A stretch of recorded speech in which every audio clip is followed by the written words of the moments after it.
Last class में हमने कहाँ तक डिस्कस किया था? हमने शायद एसेट्स को कवर किया था। एक क्विक रिवीजन एसेट्स का लेते हैं, उसके बाद हम आगे स्टार्ट कर लेते हैं।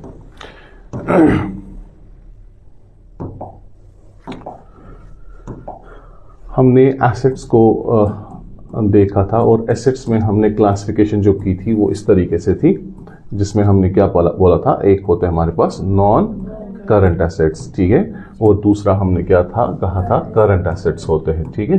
तो इसके बाद इसमें हमने एक और चीज, इसको एक और नाम से भी जाना था, इसको हम लॉन्ग टर्म भी कहते हैं ना, लॉन्ग टर्म एसेट्स भी कहते हैं, और आप इसने फिक्स्ड एसेट्स भी आप इसको कहते हो। और यहाँ पे आपने इसको शॉर्ट टर्म कहा था और आपने इसको वेरिएबल आप ही ने कहा था शॉर्ट टर्म एसेट्स, ठीक है। शॉर्ट टर्म एसेट्स आप इसको इसमें शॉर्ट टर्म के जो एसेट्स होते हैं इनका वो नाम भी होता है, और साथ में आपने फिर क्या वेरिएबल वर्ड भी यूज किया था इन कंट्रारी टू फिक्स्ड, ठीक है। आपने देखा नॉन करंट एसेट्स और करंट एसेट्स, ठीक है, इसको हमने लॉन्ग टर्म और यहाँ पे फिक्स्ड, यहाँ पे करंट एसेट्स और यहाँ पे हमने शॉर्ट टर्म एसेट्स और वेरिएबल एसेट्स का नाम लिया था। फिर इसकी कैटेगरीज भी हमने समझी थी। इसमें हमने कहा था जो भी कोई एसेट होता है उसकी कुछ कंडीशंस होती है। सबसे पहले एक रिसोर्स होता है, मॉनेटरी फॉर्म में रिप्रेजेंट किया जाता है और ओनर्ड बाय द बिजनेस होना चाहिए, और ये फ्यूचर में हमें बेनिफिट्स देना चाहिए। बात समझ आई? जिसमें हमने फिर फर्दर इसको डिवाइड किया था, इसमें हमने कि फिर जो हमारे पास ये होते हैं ना, ये दो टाइप्स के होते हैं। ये हमारे पास कुछ होते हैं टेंजिबल, और इसमें हमने क्या कहा था इनटेंजिबल। टेंजिबल वो होते हैं जिनकी एक फिजिकल अपीयरेंस होती है, जिनको हम टच कर सकते हैं, ठीक है, जो हम हाथ में उठा भी सकते हैं। इवन मूवेबल भी कुछ होते हैं और इमूवेबल भी कुछ होते हैं। और इनटेंजिबल जो होती है उनकी कोई फिजिकल अपीयरेंस नहीं होती है, फिजिकल एग्जिस्टेंस नहीं होती है, जिसकी एग्जाम्पल भी हमने फिर देखी थी, जिसमें मैंने एग्जाम्पल आपको एक गुडविल और एक एग्जाम्पल से भी समझाया था, और इसके साथ पेटेंट्स, ठीक है। ये पेटेंट्स को थोड़ा सा मैं बताता हूँ, पेटेंट क्या होता है। जब भी कोई इन्वेंशन कोई करता है या कोई फॉर्मूला फॉर एग्जाम्पल इन्वेंट करता है, एक वो नई चीज होती है, कोई दूसरा उसको कॉपी ना करे, तो उसके लिए आपको रजिस्टर करना पड़ता है अपने उस रिसर्च वर्क को गवर्नमेंट के पास, और उसके बाज़ाब्ता आपको पेटेंट्स मिलते हैं।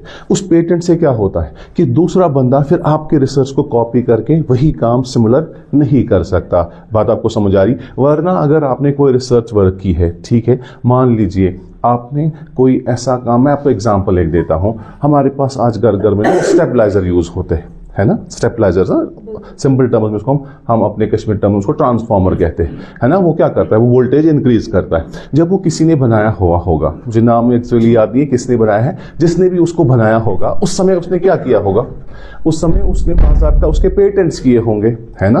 तो दूसरा बंदा सिमिलर टाइप का रिसर्च या उसको क्लेम नहीं कर पाता।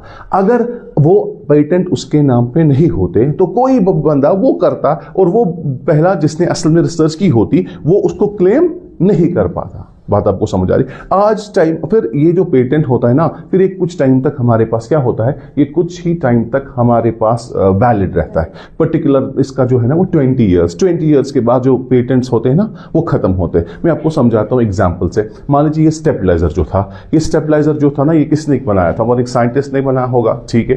तो दूसरा कोई बंदा उसी सिमिलर डिवाइस उस समय की रिसर्च करके नहीं बना सकता, क्योंकि उसने अपने नाम पे क्या लिए होंगे, पेटेंट्स। लेकिन आज के टाइम पे आप देखो, आज के टाइम पे आप गली गली नुक्कड़ में ऐसी दुकानें देखते हो जो खुद ये स्टेबलाइजर्स बनाते हैं, है ना। क्या उनको कोई रोकता है? क्या उनको बोलता है कि ये प्रोहिबिट है, आप क्यों ऐसा कर रहे हो? क्यों? क्योंकि जो इसकी पेटेंट लाइफ थी ना वो खत्म हो गई है। आज के टाइम पे अब वो पेटेंट उसकी जो है ना वो वैलिड नहीं है। पेटेंट्स की लाइफ जो होती है ना फिर 20 ईयर्स तक रहती है। ऐसे ही मैंने क्या कहा था, कॉपी, मेरी बात समझ आई?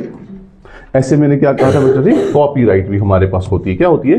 कॉपीराइट, ठीक है। सो जो कॉपीराइट हमारे पास है ये भी हमारे पास एक इंटेंजिबल एसेट है। क्या है? कॉपीराइट्स। कॉपीराइट्स जो हमारे पास होती है ये भी क्या है, ये भी एक इंटेंजिबल एसेट है। बात आपको समझ आ रही? तो कॉपीराइट क्या होता है कि फॉर एग्जांपल आपने एक बुक लिखी है, आप एक ऑथर हो किसी बुक के, ठीक है। अब जो ये बुक की ओनरशिप है ना ये आपकी है। बात आई समझ? अभी आपको अब ये बुक जो है ना पब्लिश करवानी है, तो आप पब्लिश करने के लिए इसको किसी पब्लिशर को दोगे, ठीक है। तो पब्लिशर उसकी ये क्लेम नहीं करेगा कि इस बुक का ओनर मैं हूं, वो उसमें लिखेगा कि ये बुक जो है ना असल में लिखी किसने है। लेकिन अब आप क्या करते हो, आप उनको इस बुक को रिडिस्ट्रीब्यूट करने के लिए या इसको पब्लिश करने के लिए अपनी कॉपी राइट्स देते हो। क्या देते हो? वो जो कॉपी राइट्स होते हैं ना उसके पास किसी भी दूसरे बंदे के, फॉर एग्जाम्पल ऑथर आप हो, आपने कॉपीराइट्स दिए किसको? पब्लिशर को। बुक्स पब्लिश करेगा ना आप ये, इसको कल कोई नहीं बोल सकता कि ये बताओ जी ये तो असल में फलानी का एसेट है, आप इसको क्यों प्रिंट कर रहे हो, आप इसको रिप्रोड्यूस करके मार्केट में क्यों भेज रहे हो। ये वहां पे क्या बोलेगा? मेरे पास इसकी कॉपीराइट है जो मुझे रियल ओनर ने प्रोवाइड की है। जो ये कॉपीराइट है ना, ये भी क्या है? ये भी एक इंटैंजिबल एसेट है। बात आपको समझ आ रही? अब किसी चीज की लाइसेंस होना, बात समझ आ रही? लाइसेंस भी क्या होता है? Intangible asset. या कंप्यूटर के जो सॉफ्टवेयर्स होते हैं, क्या होते हैं? सॉफ्टवेयर्स भी क्या है? Intangible assets.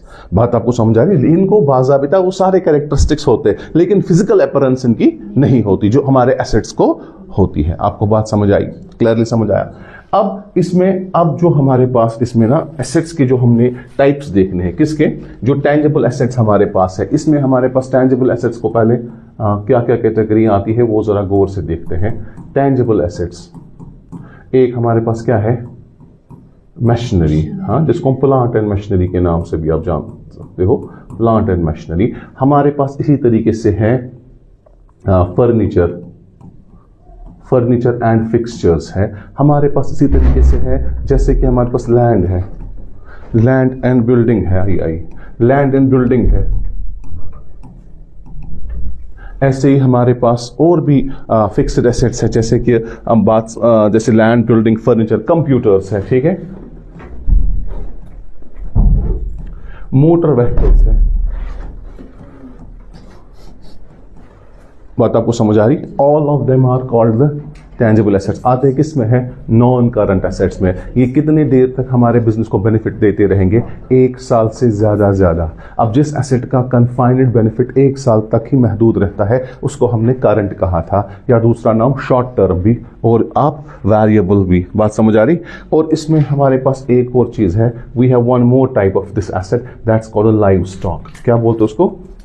लाइव स्टॉक क्या होता है? जो हमारे पास लिविंग बींग्स के फॉर्म में हमारे एसेट्स है। जैसे फॉर एग्जाम्पल कोई एनिमल हस्बेंड्री है, वहाँ पे उनके पास क्या होता है? वो भी उनका स्टॉक ही है ना, वो एनिमल्स है लेकिन वो जानदार होते हैं। कोई फिशरीज के साथ करता है, समझ आ रही? उसके एसेट्स भी है ना वो फिश। बात समझ आ रही? वो क्या कहलाता है? लाइव स्टॉक, जिनके अंदर ना बाज़ाब्ता जिंदगी होगी और वो उनके पास स्टॉक होता है, डीलिंग आइटम होता है, तो वो क्या माना जाता है?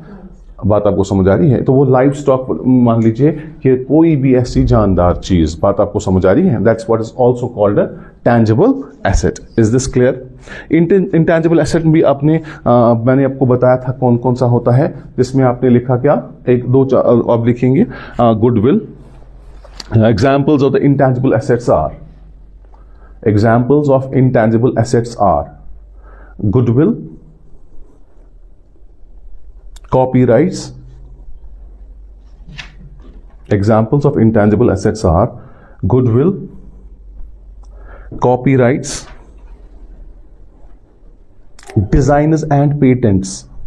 कुछ डिजाइन्स होते हैं, designs and patents, licences and franchisees, licences and franchises, brands and trademarks. Trademark is also an example of the intangible asset. Trademark. आपको बात समझ आई? अंडरस्टैंड हो रहा है आपका? Trademark is also intangible asset. बात जो लोगों कोई होता है ना, आप दूर से पहचान लेते हैं कि ये कौन सा चीज़ है, ठीक है। वो लैंड हमने अभी फॉर एग्जांपल हम बात करते हैं, हम कोई भी मोबाइल फ़ोन खरीदते हैं, उसके पीछे एक ट्रेडमार्क लगा होता है, हम दूर से पहचानते हैं ये कौन सा मोबाइल फ़ोन किस कंपनी का है। बात समझ आई? तो क्या लिखा आपने? ट्रेडमार्क्स। और लिखेंगे आप फॉर्मूलाज। फॉर्मूला, किसी चीज़ की फॉर्मूला भी है ना, वो भी एक इंटेंजिबल एसेट है। बात आपको समझ आई? इसी तरीके से हमारे पास आते हैं mastheads and publishing titles, MAST, mastheads and publishing titles। ये क्या होता है मास्ट हेड्स एंड पब्लिशिंग टाइटल्स? जैसे कि फॉर एग्जांपल ये एक जैसे कि हमारे पास होता है टाइम्स ऑफ इंडिया, ये जो है ना ये खुद का अपना एक ब्रांड है। बात आपको समझ आ रही है? ये एक पब्लिशिंग टाइटल है, ये एक इंटेंजिबल एसेट इनका है। इंडिया टुडे जैसे इंडिया एक्सप्रेस, बात समझ आ रही? इनको क्या, ये भी कहलाते हैं क्या? Intangible assets. आपको बात समझ आई?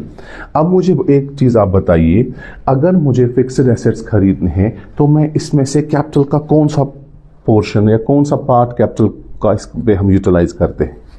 Very good, fixed capital. क्योंकि फिक्स्ड कैपिटल बेसिकली वो पैसे होते हैं जो हम कैपिटल से उठा के फिक्स्ड एसेट्स प्रोक्योर करते हैं। बात आपको समझ आ रही है? क्लियरली समझ आया? सो अब इसके बाद हमारे पास कुछ और भी टाइप्स के एसेट्स होते हैं जिसकी हम एग्जांपल आज देखते हैं। We have one more type of asset, एक बार ना ये पूछा गया था, ये तो सेपरेटली हम समझते हैं, that are called wasting assets. क्या बोलते हैं? Wasting assets. वेस्टिंग एसेट्स किनको कहेंगे? वेस्टिंग एसेट्स हमारे पास वो होते हैं जो नेचर से निकलते हैं। बात समझ आ रही है? जैसे कि हमारे पास कोल माइंस होती है जिनकी दिन खुदाई करते करते करते करते वो दिन ब दिन क्या होते हैं, वो डिप्लीट होते हैं। बात आपको समझ आ रही है? सो इसी तरीके से हमारे पास ऑयल जो हम एक्सट्रैक्ट करते हैं, जितना जितना ज़्यादा करते हैं ना उनका यूज़, वो उतना उतना क्या होता है, ख़त्म होने को होते हैं। ऐसे नेचर ऑफ एसेट्स को क्या बोलते हैं? Wasting assets. मेरी बात समझ आ रही है? अंडरस्टैंड हो रहा है आपको? सो वेस्टिंग एसेट्स क्या होते हैं? Basically natural resources. बात समझ आ रही? एक लाइन में लिख लीजिए इसको। Wasting assets are natural resources value of which decreases,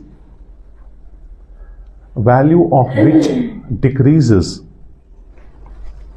with the usage and with the passage of time, with the usage and passage of time। Time से साथ साथ और ज़्यादा इस्तेमाल करने के साथ साथ जो है ना ये ख़त्म होते हैं। एग्जाम्पल्स क्या है? Mines, oil wells. बात आपको समझ आ रही? We call them as wasting assets. बात आपको समझ आ रही है? ये सब टर्मिनोलॉजीज जो भी इसके साथ एसोसिएटेड है ना, मैं वो भी इसी में आपको कवर करता हूं, तो आगे हमें फिर से वो आपको फिर बोलने की जरूरत नहीं होगी। ऐसे ही आप देखेंगे, हाँ, एक और टर्म आती है capital work in progress. Capital work in progress, ये भी हमारे पास एक फिक्स्ड एसेट्स में से कंसिडर किया जाता है। कैपिटल वर्क इन प्रोग्रेस, इनमें ना क्वेश्चंस बनने के चांसेस होते हैं। बात आपको समझ आ रही है?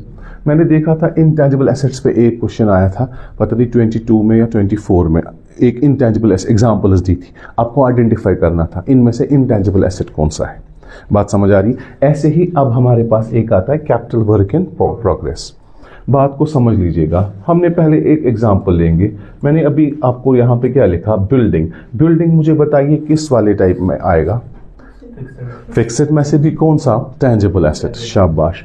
अब फॉर एग्जांपल एक बिल्डिंग कहीं पे बन रही है, इसको 4 साल 3 साल 5 साल लगेंगे। अभी तो ये पूरी बिल्डिंग तो नहीं बनी है, ये तो अंडर कंस्ट्रक्शन है। बात आपको समझ आई? लेकिन फिर भी मान लीजिए इसका एक फ्लोर इसका कंप्लीट हो गया, एक स्टोरी इसकी कंप्लीट हो गई। बात समझ, लेकिन अभी बाकी स्टोरीज में काम चल रहा है या अभी अंडर डेवलपमेंट, अंडर कंस्ट्रक्शन है। बात समझ आ रही? तो उस टाइम तक हम उसको क्या दिखाए? आपको मैंने पहले ही कहा था अकाउंट्स हमें एक पर्टिकुलर पीरियड पे क्लोज करने हैं। 1 साल तक हमने खाली ढांचा उसका सेटअप कर लिया, अभी वो प्रॉपर बिल्डिंग नहीं है। बिल्डिंग हो गया जहां पे अब हम वहां पे काम कर सकते हैं, वहां पे जो भी हमें काम उस बिल्डिंग से लेना होगा बिजनेस का वो हम ले सकते हैं। लेकिन अब जब वो अंडर कंस्ट्रक्शन है, उसका हमारे पास प्लिंथ लेवल तक हो गया है। बात समझ आ रही? अभी बाकी कंस्ट्रक्शन चल रही है, तो अब वो क्या कहलाएगा? वो कहलाएगा capital work in progress. That is also an asset.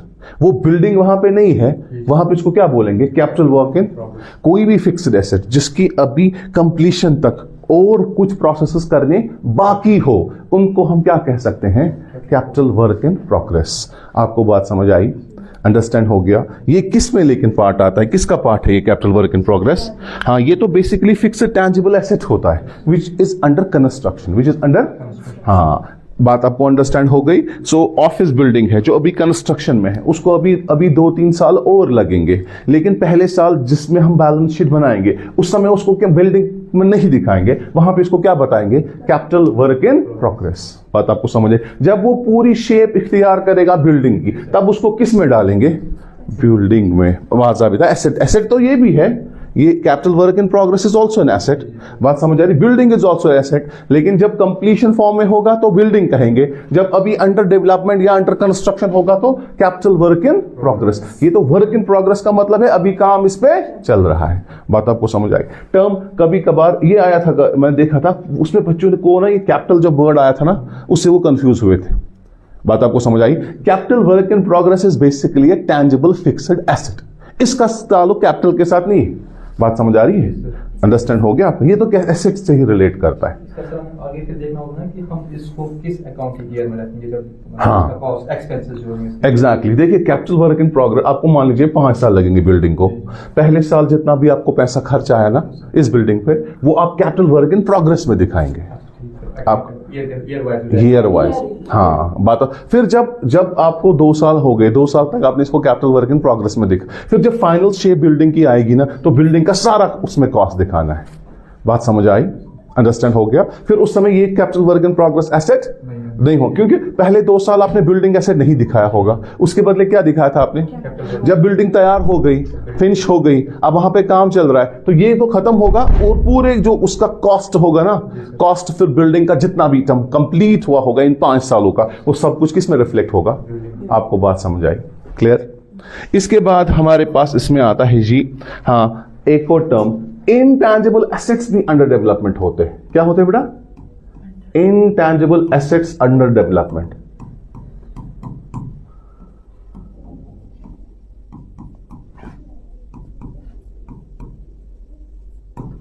Intangible assets under development, इसका क्या मतलब है? इनटैंजिबल एसेट्स अंडर डेवलपमेंट, बात सुनिएगा।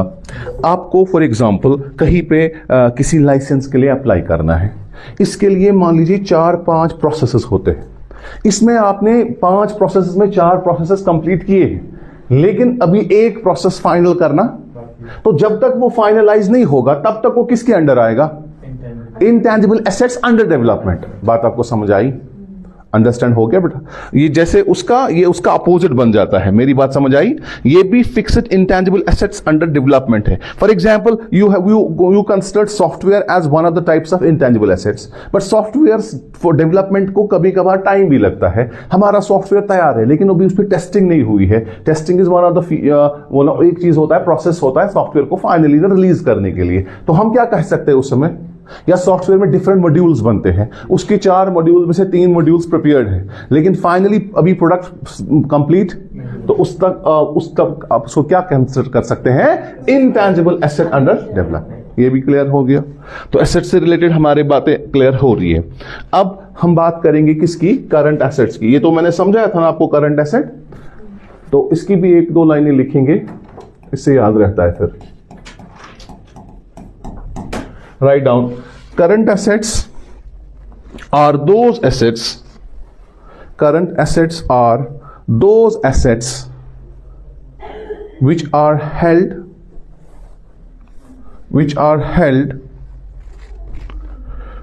on a short term basis, which are held on a short term basis. Current assets are those assets which are held, शाबाश, short term basis. Clear यहां तक हो गया? अब ये शॉर्ट टर्म को क्या हम बोलेंगे? ये जो शॉर्ट टर्म होता है ना, इस शॉर्ट टर्म को हम कंसिडर करते हैं अप टू 1 ईयर। ये शॉर्ट टर्म वर्ड का मतलब क्या होता है? हाँ, right down. Short term is referred to as not than, short term is referred to as not more than 12 months. Short term is referred to as not more than 12 months or 1 accounting period. ये एक accounting period या 1 साल से ज्यादा नहीं होता, ये 1 साल के अंदर अंदर। बात समझ आ रही है? इसकी शॉर्ट टर्म कितना, ये 1 साल का मैक्सिमम हो सकता है, या 1 साल तक या 1 साल कंप्लीट, दोनों। बात आपको समझ? फॉर एग्जाम्पल कोई ऐसी चीज है जो 6 months, वो भी आएगा इसमें, 9 months वो भी आएगा, 11 months वो भी आएगा, 12 months वो भी आएगा। अगर 12 months और 1 दिन हो गया तो खत्म हो गया शॉर्ट टर्म में। बात समझ आ रही कि नहीं? Is this clear to all of you? तो यहां पे हमने क्या देखा कि हमारे पास जो एसेट्स होते हैं ना, ये हम रिटेन करते हैं बिजनेस में, और इनको 1 साल के अंदर अंदर कन्वर्ट होना पड़ता है वापस कैश में। इनकी कन्वर्टिबिलिटी जो होती है ना, ये कैश में क्या होती है? Convert within a short period. That short period refers to not more than 1 year. आपको बात समझ आई? अब इसमें एग्जांपल्स इसके भी हम देखते हैं। What are the examples of the current assets? इससे पहले कैश अकाउंट, सॉरी कैश आप लेंगे अभी। कैश एक होगा आपका,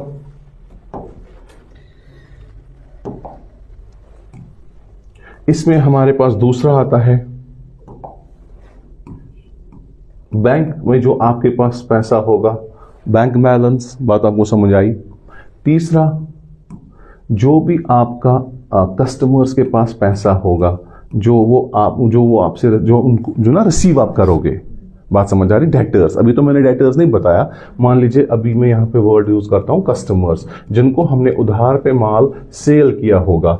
अब मुझे पैसे उनसे उम्मीद है ना कि वो लाएंगे, कि हम मत उनको 1 साल से ज्यादा टाइम देंगे।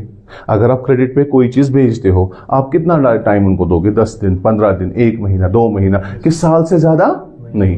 तो डेटर्स होंगे। ऐसे ही हमारे पास इसमें फॉर एग्जाम्पल आता है जिसको हम बोलते हैं कैश भी आ गया, बैंक भी आ गया, डेटर्स, कस्टमर्स हमारे पास है। और एक टर्म आती है बिल्स रिसीवेबल। जिन बिल्स पे ना, अभी आप सिंपल टर्म्स में याद रखेंगे, जब हम इस पे आएंगे बताऊंगा मैं उस समय बिल्स रिसीवेबल कैसे यूज होती है बिल ऑफ एक्सचेंज में। बिल्स रिसीवेबल भी वो बिल होती है जिसमें आपको पैसे आने वाले टाइम में रिसीव करने होते हैं। ये भी तो कस्टमर्स के रिलेट करता है। बात आपको समझ आ रही? ये भी रिलेट किससे करता है? बात आपको समझ आई? और जो भी आपने शॉर्ट टर्म पे इन्वेस्टमेंट्स की होगी, क्या की होगी? मान लीजिए जो हम इन्वेस्टमेंट करते हैं ना, कोई भी पैसा, लेकिन हमें पता है कि वो इन्वेस्टमेंट कन्वर्ट कैश में होगी with in 1 year, with in 1 year. That is called short term investments. Short term जो भी इन्वेस्टमेंट्स आप करते हैं, मार्केटेबल सिक्योरिटीज, ठीक है।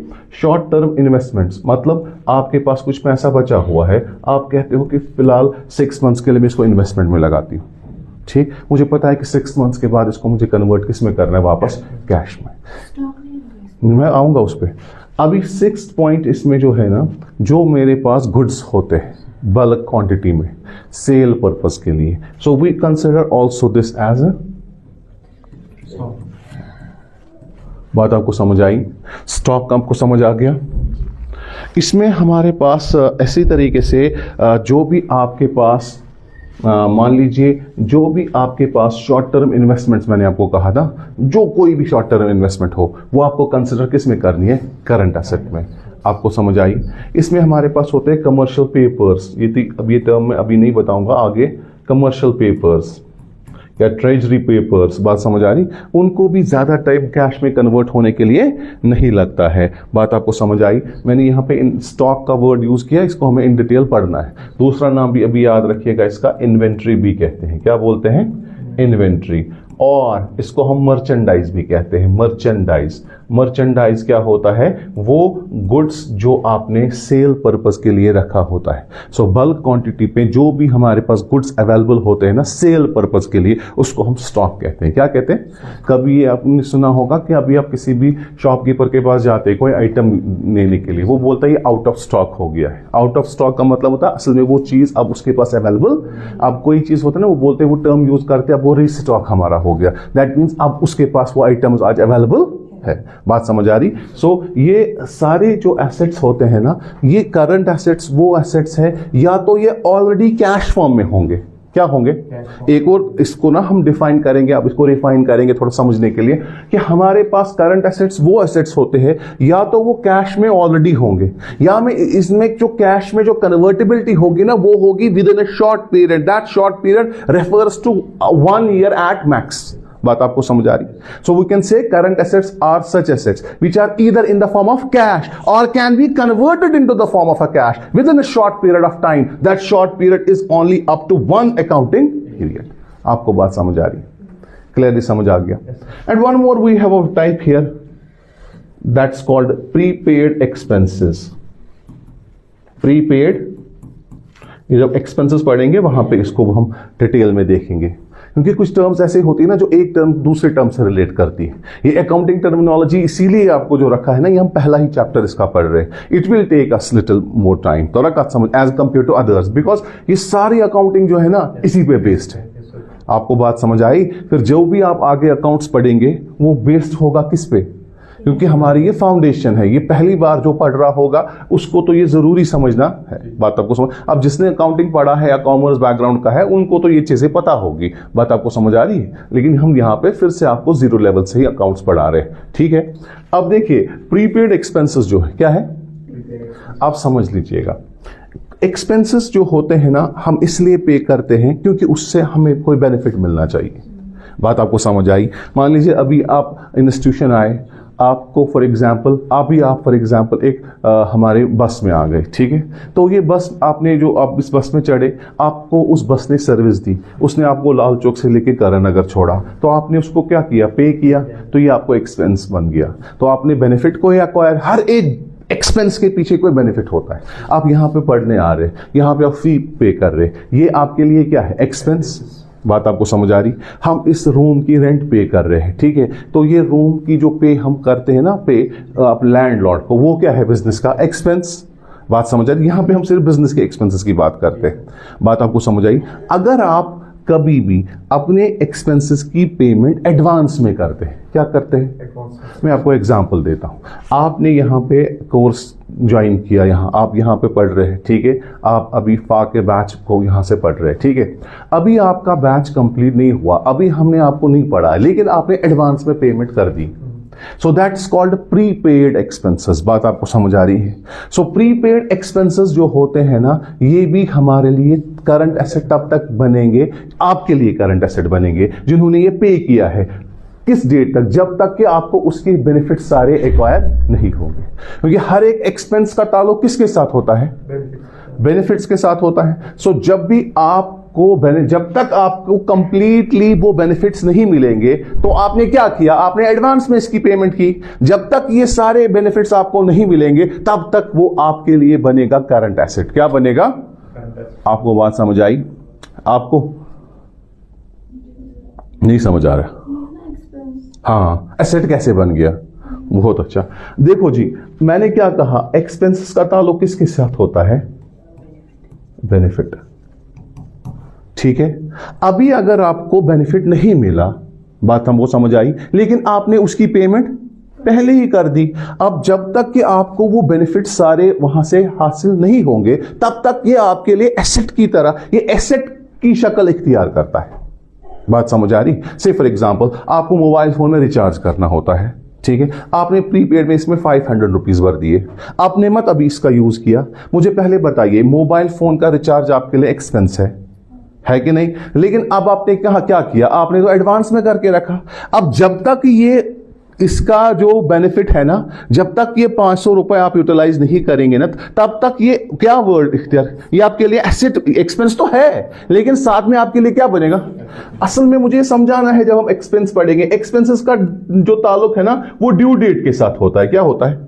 अब आप समझ लीजिएगा, ड्यू डेट का मतलब क्या होता है। मान लीजिए हम आपको मंथली फी लेते हैं, तो आपको जब हम मंथ को कंप्लीटली पढ़ाएंगे, तो अगले मंथ के फर्स्ट पे आपका ड्यू होता है डेट, और आप पे करते हैं।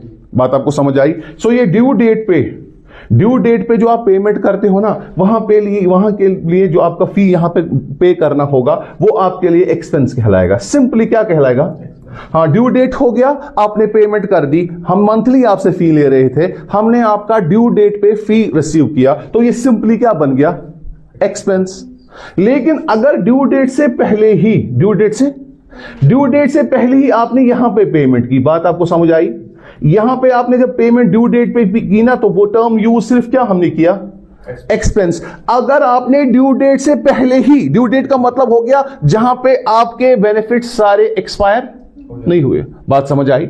अभी आपका जो बेनिफिट होता है ना, हर एक एक्सपेंस के पीछे छुपा क्या होता है, बेनिफिट। अगर बेनिफिट आपने लिया और आपको अब आप इसकी टाइम पे पेमेंट कर रहे हैं, तो इस सिंपल टर्म में क्या कहलाएगा, एक्सपेंस। क्या कहलाएगा?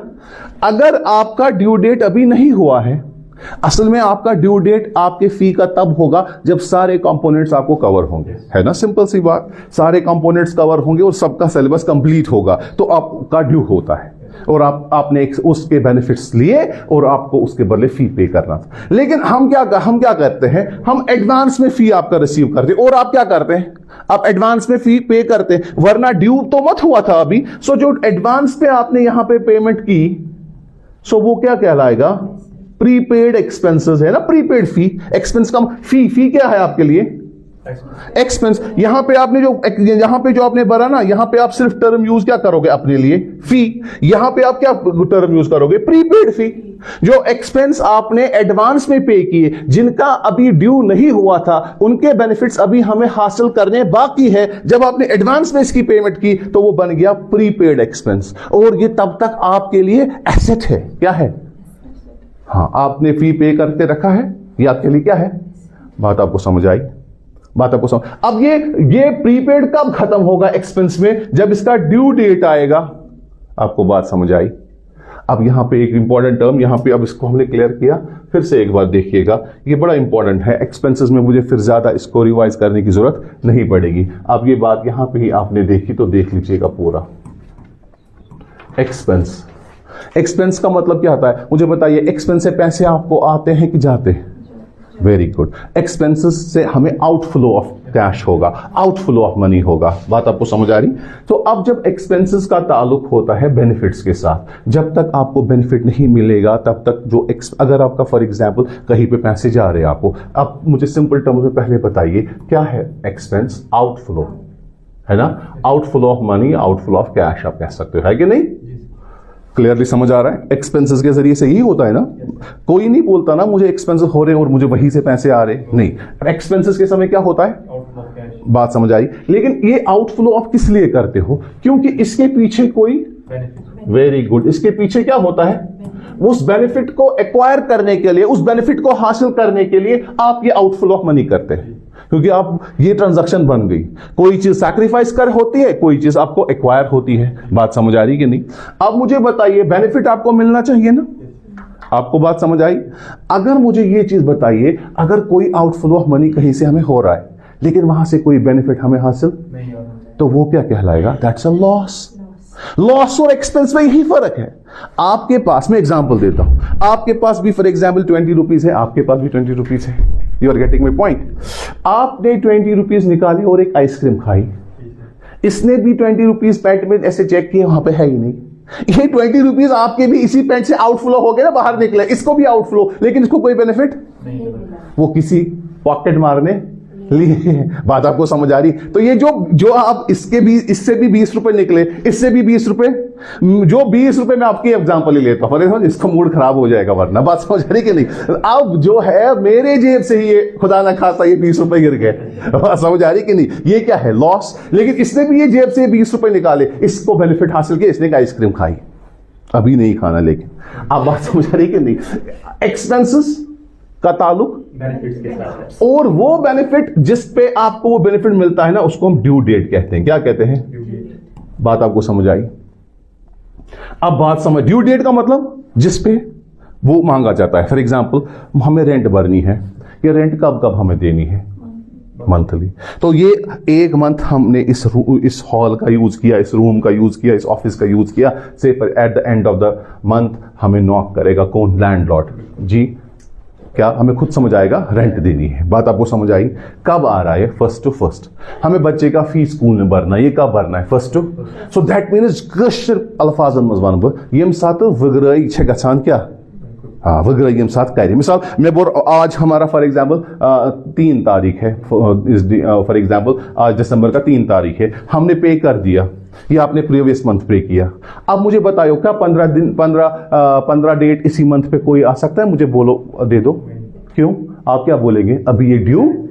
बात समझ आ रही कि नहीं। एक ड्यू होता है कि जब आपको एक बेनिफिट जो होता है ना, यही बेनिफिट आपको आगे भी पढ़ना है। ये बेनिफिट कब तक आपका है, जो हमारे पास एक्सपेंसेस नॉर्मली होते हैं ना, ये हमें आगे पढ़ना है, रेवेन्यू एक्सपेंडिचर कहलाता है। इसके जो बेनिफिट्स होते हैं ना, वो महदूद होते हैं किसी पर्टिकुलर टाइम तक। वो टाइम कंप्लीट हो गया, आपको फिर से पे करना है। वो टाइम कंप्लीट हो गया, आपको फिर से पे करना है। यूजुअली हम कुछ एक्सपेंसेस का टाइम जो है ना, वो मंथली रखते हैं। फॉर एग्जाम्पल, मेरे पास एम्प्लॉइज काम करते हैं, मुझे एम्प्लॉइज की जो सैलरी है ना, वो मेरे लिए है ना एक्सपेंस। हाँ, उनके लिए तो गेन है, उनके लिए तो इनकम है, लेकिन एम्प्लॉयर के लिए क्या है? अब मुझे 10-10 दिन के बाद वो सैलरी देनी है, ये कब देनी है? मुझे इलेक्ट्रिसिटी बिल भरनी है, ये कब भरनी है? बात आपको समझ आ रही है? इसी तरीके से जो भी एक्सपेंसेस होते हैं ना, उनका एक पर्टिकुलर टाइम होता है जब आप उनका पे करने के लिए कोशिश पर वगैरह करी सका। फॉर एग्जाम्पल, आज हमने पे किया, 10 दिन के बाद ही मत आप कोई मुझे बोलेगा, मुझे अगर आएगा लैंडलॉर्ड बोलने में, बोलूंगा क्या बोल रहे हैं आप, तो मुझे इनवैलिड आर्ग्यूमेंट बता रही है, तो बात ही नहीं है, मैंने तो परसों ही दिया, अभी तो ड्यू डेट हुआ ही नहीं। आपको बात समझ आ रही? क्लियरली हो रहा है? लेकिन कभी कभार ऐसा भी होता है, हम कोई एक्सपेंस ड्यू डेट से पहले ही अदा करके रखते हैं। से फॉर एग्जाम्पल, मुझे एक बात बताइए, ये ड्यू डेट जो है ना आपका, ये 1st ऑफ एवरी मंथ आपका है, क्या है? 1st ऑफ, बात समझ आ रही? इससे पहले का ये डेट है, इससे पहले का ये डेट है। हाँ, ड्यू डेट पे अगर आप पेमेंट करते हो किसी बेनिफिट के अगेंस्ट, वो सिंपल टर्म्स में क्या कहलाता है? आपको बात समझ आई? क्योंकि आपने बेनिफिट्स भी एक्वायर किए और वो टाइम भी आ गया और आप पे भी कर रहे हो, तो क्या कहलाता है? अगर आप उस ड्यू डेट से पहले ही उस चीज की अदायगी करते हो, से फॉर एग्जांपल हमने इसको लैंडलॉर्ड को 6 मंथ्स की रेंट एडवांस में दी, ठीक है, हमने रूम लिया और हमने क्या किया, 1st ऑफ जनवरी पे ही हम उसको दे रहे, जैन का भी हम 1st ऑफ जनवरी पे हम उसको दे रहे, जनवरी का मंथ, फेब, मार्च, अप्रैल, मई और जून तक हमने कहां पेमेंट की? 1st ऑफ जैन पे ही। मुझे बताइए, असल में मुझे जैन कब ड्यू होता? 1st फेब पे। फेब कब मुझे ड्यू होता है? 1st मार्च पे। मार्च कब ड्यू होता? लेकिन मैं क्या कर रहा हूं, मैं इसको पहले ही दिन पे कर रहा हूं। अब मुझे बताइए, ये 6 महीने जो है ना, अब ये इंस्टीट्यूशन मेरे लिए एसेट इख्तियार करेगा। कोई मत बोल सकता इन 6 महीने हमें कुछ। बात आपको समझ आई? सो दैट्स व्हाट, अब आप प्रीपेड एक्सपेंसेस की डेफिनेशन यही है, जब आप ड्यू डेट से पहले किसी भी एक्सपेंस की अदायगी करते हो, वो क्या कहलाता है? प्रीपेड। क्या कहलाता है? और प्रीपेड बेटा जी क्या है? ये करंट एसेट है। क्या है? इसमें हमने ना आज एक दूसरी डेफिनेशन को भी देखा, एक्सपेंसेस में अब मुझे ज्यादा डिफाइन करने की जरूरत नहीं पड़ेगी। आपको बात समझ आ रही? Any expense which is paid before the due date और before acquiring the benefit that is associated with that expense, we have paid that in advance, that will become, ये कब तक मुझे वरना एसेट किस कालस रोज एसेट रोज 1 जनवरी पर, ताकि यह डेट स्थान या था ड्यू गच्छात। आपको बात समझ आई? जब ड्यू हुआ, खत्म हुआ ना, तो फिर ये प्रीपेड। आपको बात समझ आई? क्लियरली समझ आया? It's now clear to you? अब बात समझ लीजिएगा, ड्यू डेट पे कर रहे हो तो नाम क्या पड़ेगा? एक्सपेंस। ड्यू डेट से पहले पे कर रहे हो तो क्या नाम पड़ेगा? प्रीपेड। प्रीपेड एक्सपेंसेस अकाउंटिंग में कौन सी शक्ल इख्तियार और करता है? ये वर्ड बाज़ाब्ता समझ लेना, जो मैं ये कह रहा हूं ना, ये कौन सी शक्ल इख्तियार करेगा। आने वाले टाइम में आपको बार बार आपके गोशों में इस बात को मैं डालता हूं, क्या आने वाले टाइम में क्या चीज शक्ल इख्तियार करेगा का मतलब है, इसकी जो है ना अपनी, ये इसकी जो अपनी डेफिनेशन टर्म है ना, ये चेंज होती है किसी दूसरे में, जब कुछ ऐसे एसोसिएटेड इवेंट्स इसके साथ होते हैं। रेंट वरना हमारे लिए क्या है? एक्सपेंस। आपके लिए फी पे करना क्या है? लेकिन अगर आपने वही एक्सपेंस एडवांस में पे किया, वो ड्यू नहीं हुआ था, उसका बेनिफिट अभी आपको हासिल करना बाकी है। जब तक ये सारे बेनिफिट्स हासिल इसके नहीं करोगे, तब तक ये आपके लिए एसेट की शक्ल इख्तियार करेगा, और वो भी करंट एसेट, क्योंकि 1 साल तक ही महदूद रहता है। बात समझ आ रही? क्लियरली समझ आ रहा है? अब इसके बाद आप बात को समझ लीजिएगा। रेंट हमने इस वाले केस में हमने रेंट को कब पे किया था? एडवांस में। हम अब एक्सपेंस की जो बात कर रहे हैं ना, हम किसकी बात कर रहे हैं? मैंने अब यहां पे ऐसी रेंट की बात की, ठीक है। जो मैंने रेंट ड्यू डेट पे पे की, तो मैंने ये रेंट एक्सपेंसेस का नाम पड़ा। अगर मैंने इसको एडवांस में ही पे किया, तो इसको प्रीपेड रेंट नाम पड़ेगा। क्या नाम पड़ेगा? प्रीपेड। वर्ड यूज क्या होगा आगे? प्रीपेड। प्रीपेड जब भी आप किसी एक्सपेंस के आगे आप देखोगे ना, वो हमेशा याद रखना ये करंट एसेट है। मान लीजिए मेरे पास सैलरी है, क्या है? Salary is an expense. Salary is an, आगे अगर टर्म प्रीपेड यूज हो गई या एडवांस टर्म यूज हो गई, बात समझ आई? प्रीपेड वर्ड यूज हुआ या एडवांस वर्ड यूज हुआ, तो उस समय वो इख्तियार क्या करेगा? Current asset. बात समझ आ रही? से फॉर एग्जाम्पल हमारे पास इसी तरीके है फी, आपका या आपकी एग्जांपल में ले रहा हूं, आपका जो फी है ना वो क्या है, एक्सपेंस। अगर आपने वो इसको आगे क्या लगाया, प्रीपेड फी, प्रीपेड फी आपका क्या बन गया, ये बन गया current asset. You are getting my point, clearly समझ आया? अब ड्यू डेट पे अगर आप दे रहे हो तो ये वर्ड मत यूज होगा एडवांस, तो सिंपल एक्सपेंस। क्लियर हुआ? अब एक और चीज भी यही क्लियर करते हैं। अब बात समझ लीजिएगा बेटी, अब ड्यू डेट हो गया, समझ आ रहा है? मैंने एक्सपेंसेस को जो है ना, अब मैंने एडवांस तो नहीं दिया, ड्यू डेट भी हो गया, 30 दिन हमने इस रूम के सर्विसेज को यूज किया, हमें इससे बेनिफिट्स हुए, हमने यहाँ पे पढ़ाया, बात समझ आ रही? महीना हो गया ना, आप आज मुझे, आप जो फेब का 5th आ गया, क्या आ गया, ये हमारे पास आ गया, रेंट दे दो। क्या दे दो? हमने बोला और 2-3 दिन वेट करिए, कल परसों देंगे, ठीक है। आज अब 6th फेब भी है, ठीक है, अब 7th फेब भी हो गया, अब 8th फेब भी हो गया, लेकिन अभी रेंट देना हमारी बाकी। बात आपको समझ आई? आपने इस एक्सपेंसेस से एसोसिएटेड बेनिफिट्स को एक्वायर किया हुआ है, लेकिन अभी तक भी आप पे, तो अब ये बन गया वर्ड आउटस्टैंडिंग एक्सपेंसेस। बात आपको समझ बेटे आ गई? क्या बन गया बेटा? आउटस्टैंडिंग एक्सपेंसेस, मतलब एक्सपेंसेस बकाया है। जब एक्सपेंसेस आपके हो गए जहां पे आपने सर्विसेज ली होगी, बात समझ आ रही है आपको, लेकिन ड्यू डेट भी पास हो गया होगा, अब ये क्या कहलाएगा? आउटस्टैंडिंग एक्सपेंसेस जो है ना, ये करंट लायबिलिटी अब जब आएंगे, लेकिन अभी अब याद रखिएगा, अब ये करंट लायबिलिटी बनेगा, क्योंकि अब तो ये कर्जा चढ़ गया आपको ऊपर, अब ये एक्सपेंस नहीं रहा, अब ये क्या बन गई? लायबिलिटी, बिकॉज हमें तो अब ये ऑब्लिगेशन है उसको पे करने की। बात आपको समझ आई? क्लियर? सो अब पहले ड्यू डेट पे देते हो आप रेंट, तो नाम पड़ता है एक्सपेंसेस। ड्यू डेट से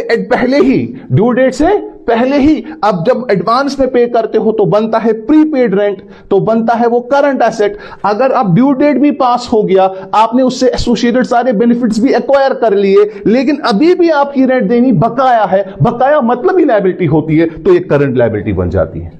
बात समझ आई? अब ये सिर्फ एक्सपेंस नहीं रहा, अब इसने लायबिलिटी की इख्तियार शेप कर ली। यहां पे ये सिर्फ एक्सपेंस नहीं रहा, अब इसने एसेट की भी शेप इख्तियार कर ली। आपको बात समझ आई? क्योंकि जो हम अकाउंटिंग पढ़ रहे हैं ना, इसमें हम पढ़ रहे हैं एक्रूअल बेसिस ऑफ अकाउंटिंग। यहां की जो ट्रांजैक्शन होती है, ये इस पे डिपेंड नहीं करती है कि आपने कैश दिया कि नहीं दिया। बात समझ आ रही? हमारा एक्सपेंसेस का ताल्लुक बेनिफिट के साथ होता है, एंड एक्सपेंसेस का ताल्लुक इस चीज के साथ नहीं है कि मैंने पैसे दिए कि अभी नहीं दिए। मैं कहूंगा मैंने अभी पैसे नहीं दिए, इसका ये मतलब मत है कि एक्सपेंस नहीं हुआ है। आपने यहां पे 2 महीने पढ़ा लेकिन अभी फी नहीं भरा, इसका ये मतलब नहीं बना कि आपका ये एक्सपेंस नहीं है। आपने जैसे ही आपने वो बेनिफिट्स एक्वायर किए जो इस एक्सपेंसेस से एसोसिएटेड थे, जब वो आपने हासिल किए, तब जाके ये क्या बन गया आपके लिए? एक्सपेंस। और अगर आपने अभी भी नहीं दिया है, ड्यू डेट भी पास हो गया है, ये तो अब आपकी लायबिलिटी भी बन गई, करंट लायबिलिटी। बात आपको समझ आ रही? Any expenses which is paid before the due date, it's called prepaid. Any expenses which is not yet paid, and due date has passed, it becomes the outstanding expense. Expenses तो है, लेकिन दूसरी शक्ल इख्तियार इसने की, वो आउटस्टैंडिंग एक्सपेंसेस करंट लायबिलिटी बन गई। यहां पे ड्यू डेट से पहले जब आपने पे किया था, एक्सपेंस तो था, बात समझ आ रही, लेकिन अभी ये एसेट की शेप आप इख्तियार कर रहे हैं। आपको समझ आ रहा है? Is there any confusion now? Due date पे होगा तो एक्सपेंस, ड्यू डेट से पहले होगा तो, ड्यू डेट के बाद भी पे करना बकाया है तो outstanding. Is this now clear? आपको बात समझ आई? अब एक्सपेंसेस के समय मुझे ज्यादा अब इसको समझाने की जरूरत नहीं पड़ेगी। आपको बात बेटा समझ आ गई? इसमें कोई दिक्कत तो नहीं है? हाँ, अब हमने देखा एसेट्स में, हमने अब देखा current assets, non current assets, ठीक है। अब करंट एसेट्स में हमने आज प्रीपेड की बात भी की ना, या paid, any expenses paid in advance. Now what is the difference between the loss and expense? Loss means outflow, but no benefit is required. बात समझ आई? लॉस का मतलब हो गया आपका जो भी पैसा निकला उससे कोई बेनिफिट, लेकिन जब आप बेनिफिट हासिल करते हो, सिंपल वर्ड्स में कहूंगा, हम बोलते हैं ना सिंपल कशिर पट, हाँ, अगर इस खर्चा हो खबर कूद के तमिक फेरान छना, अगर ये 10 रुपये रहा तमिक कुछ फेरान, है ना, वो बोला मतलब लॉस हो गया, और यहाँ पे अपना एक्सपेंस हो गया। अब आपको बात समझ आई? अब इसके बाद एक और टर्म एसेट से रिलेटेड है, जिनको कहते हैं लिक्विड एसेट्स। क्या कहते हैं? हाँ, लिक्विड एसेट्स। लिक्विड एसेट्स क्या होते हैं? ये लिक्विड एसेट्स असल में सारे करंट एसेट्स ही होते हैं। क्या होते हैं? लिक्विड टर्म जब भी आपको अकाउंट्स में देखने को मिलती है, लिक्विड, लिक्विडिटी का मतलब समझ लीजिएगा ये ताल्लुक कैश के साथ है। किसके साथ है? कन्वर्जन ऑफ कैश के साथ है। बात आपको समझ आई? लिक्विड एसेट्स सारे वो करंट एसेट्स है सिवाय दो। सिवाय अगर करंट एसेट्स में स्टॉक करेंगे ना माइनस, और करंट एसेट्स में यही प्रीपेड एक्सपेंसेस माइनस करेंगे जो हमने अभी तक देखा। बात आपको समझ आई? इसमें सबसे ज्यादा लिक्विडिटी बढ़ जाती है, तो फिर ये लिक्विड एसेट्स बन जाते हैं। करंट एसेट्स में से माइनस क्या करेंगे? और करंट एसेट्स में से माइनस क्या करेंगे? जब बचा वो क्या कहलाएगा? आपको एक और नई टर्म क्लियर हो गई, लिक्विड एसेट्स। लिक्विड एसेट्स जो होते हैं ना, इसमें ये तो या तो ये कैश के फॉर्म में होगा, या ये अब ये भी कह सकते हो ना, करंट एसेट्स से ज्यादा तेज कन्वर्टेबिलिटी इनटू कैश होती है लिक्विड एसेट्स में, क्योंकि जिनमें थोड़ा टाइम लगेगा ना ज्यादा, वो चीजें हमने इसमें बाहर निकाली। अब जो बचा वो सारे क्या कहलाते हैं? Liquid assets. Right down, liquid assets are those assets. Okay, आप पहले कॉपी कर ले इस फॉर्मूला को। Liquid assets are those assets which are held for a very short period of time. Which are held for a very short period of, so क्या होगा? Which are held for a very short period of, which are held for a very short period of time. Which are held for a very short period of time. Clear? समझ आ रहा है? Very, आप word क्या use हमने यहां पे किया? वहां पे हमने क्या वर्ड यूज किया? Short period. यहां पे क्या किया use? Short period of time. Liquid assets are same as current assets. Right down, liquid assets are same as current assets. Liquid assets are same as current assets. There is only one difference. There is only one difference. There is only one difference, that liquid assets can be converted. That liquid assets can be converted in a very short period of time. In a very short period of time. ठीक है? जिसकी आपने यहां पे देखा, liquid assets में से दो चीजें बाहर निकालो।